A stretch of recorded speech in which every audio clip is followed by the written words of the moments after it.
For the first time, we are hearing from the family of a young man shot and killed during what police said was a game like Russian roulette. Brandon Kuiper died from a gunshot wound to the head. Today, Richard Usher, the friend who shot him, was in court to learn how much time he'd spent in prison.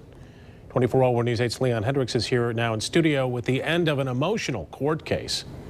That's right, Brian. Usher will spend between 3 and 17 years in prison for his role in the shooting death, a role that he has admitted to. It's a case that started with teens doing what teens do, playing. But in this case, it was a dangerous game and a deadly ending.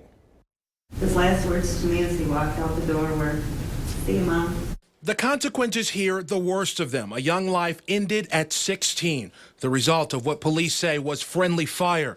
The last phase in the criminal case of a deadly game played out in a Grand Haven courthouse today, where Richard Usher learned his fate, up to 17 years in prison.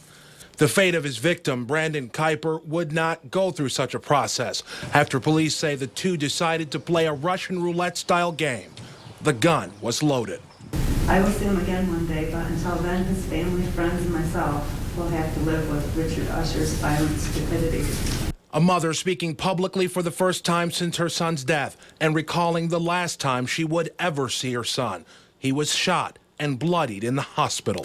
I was spoken to by a calm, gentle voice that I heard above the doctor. He simply said, "It's over."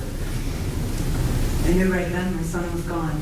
Following her statement, words from the suspect, the elder of the two teens playing that night, a game that would change so many lives forever.